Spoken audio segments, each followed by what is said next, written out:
بسم اللہ الرحمن الرحیم۔ السلام علیکم۔ خلیفہ ہارون رشید کا خصوصی طبیب ایک نصرانی تھا۔ وہ بہت ہی عقل مند اور خوبصورت آدمی تھا اور بادشاہ اس کے کمال سیرت و جمال صورت پر دل سے فریفتہ تھا۔ ایک دن ہارون رشید نے اس سے کہا کہ کاش تم مسلمان ہو جاتے تو میں تم کو اپنے دربار کا سب سے بڑا اعزاز عطا کرتا۔ طبیب نے جواب دیا، امیر المومنین، آپ کے قرآن کی ایک آیت مجھے اسلام قبول کرنے سے روکتی ہے، ورنہ میں ضرور مسلمان ہو جاتا۔ ہارون رشید نے حیران ہو کر دریافت کیا کہ وہ کون سی آیت ہے۔ طبیب نے آیت پڑھ کر سنائی، کلمۃ القاہا الی مریم وروح من، یعنی حضرت عیسیٰ علیہ السلام اللہ کا کلمہ ہیں جس کو اللہ تعالیٰ نے بی بی مریم کی طرف ڈال دیا اور وہ اللہ کی روح میں سے ہیں۔ یہ آیت کہنے کے بعد اس نے کہا، اس آیت میں روح من کا لفظ آیا ہے اور یہ من تبعیض کے لیے ہے، جس کا حاصل یہ ہوا کہ حضرت عیسیٰ علیہ السلام اللہ کا جز اور اس کا ایک ٹکڑا ہیں۔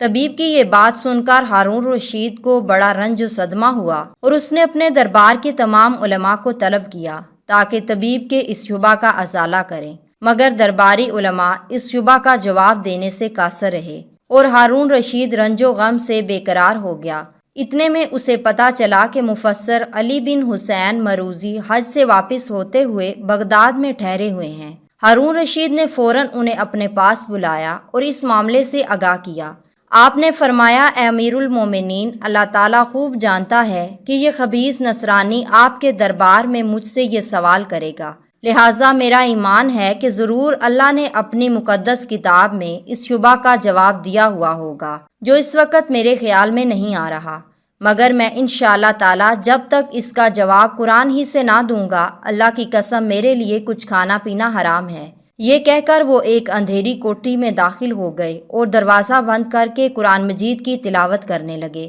یہاں تک کہ سورہ جاثیہ کی آیت سخر لکم ما فی السماوات و ما فی الارض جمیعا من زباں پر آئی تو مارے خوشی کے اچھل پڑے اور فوراً دروازہ کھول کر باہر نکلے اور دربار میں جا کر ہارون رشید کے سامنے نصرانی طبیب کو یہ آیت پڑھ کر سنائی اور فرمایا، یہاں بھی روح من کی طرح جمیعا من آیا ہے، تو اگر اس من کو تبعیض کے لیے مانا جائے تو یہ لازم آئے گا کہ زمین و آسمان بھی خدا کے جزو قرار پائیں، لہٰذا تم خوب سمجھ لو کہ روح من میں من تبعیض کے لیے نہیں ہے اور حضرت عیسیٰ علیہ السلام ہرگز خدا کے جز نہیں ہیں، بلکہ وہ زمین و آسمان کی طرح خدا کی مخلوق ہیں۔ علی بن حسین کی یہ نورانی تقریر سن کر نصرانی طبیب کا سینہ کھل گیا اور اس کا شبہ بالکل رفع ہو گیا اور وہ اسی مجلس میں کلمہ پڑھ کر مشرف با اسلام ہو گیا۔ ہارون رشید کو اس قدر خوشی ہوئی کہ اس نے علی بن حسین مروزی کو بڑے گراں قدر انعام و کرام سے مالا مال کر دیا۔